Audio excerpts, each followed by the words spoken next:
Eo amin'ny tontolon'ny fampianarana ambony ho tsy fijonjovana hatrany ireo ray aman-dreny sy ny mpianatra amin'ny fidirana eny amin'ny ambaratonga ambony dia misy ny fihenam-bidy amin'ny fisoratana anarana omeny université tsy miankina JSI andreo izay tonga misoratra anarana eny amin'ny Alliance Française Andavamamba mandritra ny Salon de la Rentrée Universitaire izay ifarana Rampitso Sabotsy manakery amin'ny taona sy ny sapana rehetra ao amin'ny JSI izany fihenam-bidy izany.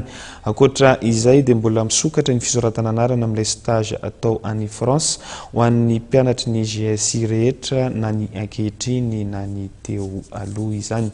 Izay ny mahakasika ny vaovaon'ny fampianarana ambony iny fa pejim-baovao ahafantateraka kosa anatsotra sy anamora ny fiainan'ireo mpanjifa io no tanjon'ireo mpandraharaha ara-telefonika eto Madagasikara. Manomboka izao azo atao ny mifandefa vola amin'ireo samy mpikirakira mobile money dia ny Orange Money, Airtel Money ary ny M-vola. Efa mihoatra ny efatra tapitrisa amin'izao ny fitambaranisan'ireo olona mampiasa ny fandefasana vola amin'ireo opérateur telo misy eto Madagasikara. Anatsarana ny tolotra omenareo mpanjifa dia afaka mifandefa vola manomboka izao ireo mpikirakira mobile money eto Madagasikara amin'ireo opérateur telo dia ny Orange Money, Telma Money ary ny Airtel Money.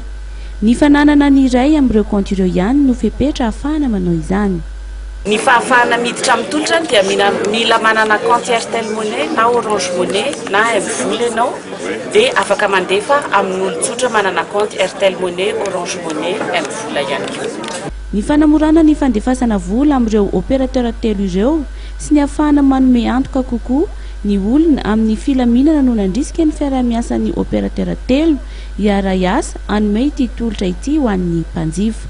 Service de transfert d'argent, opérateur ity moa zany dia ny fanamorana sy ny sécurité zany. Satria ny araka ny vola tena misy falanisaka teo dia ny tanjona dia ny ampiasana vola dia ny fampiasana vola taratasy be firy-tsony satria fantatritsika fa ny eto an-tsena zany efa resaka fandriampahalemana efa kely. Androany no nampahafantarana izany tolotra vaovao izany tetsy amin'ny hôtely Ibis Akorondrano sy ny fanatanterahana ny fanaovan-tsiny mpiara-miasa ireo opérateur telo ireo.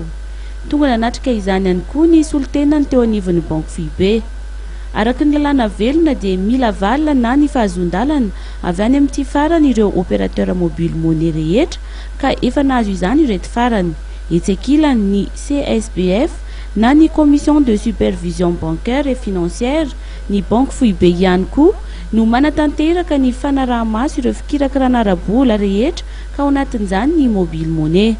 Hatreto i Madagasikara no firenena faharoa eto Afrika manana ity tolotra ahafahan'ny samy opérateur mifandefa vola ity. Dia iny ihany koa no manakatona ny fotoana ny fampahalalam-bavontsika zao alina izao isaoriny sika tany atokantrano tany naritra nijery hatramin'ny farany ny famono fotoana irery sika ho amin'ny manaraka indray. Veloma tompoko lahy, veloma tompoko vavy.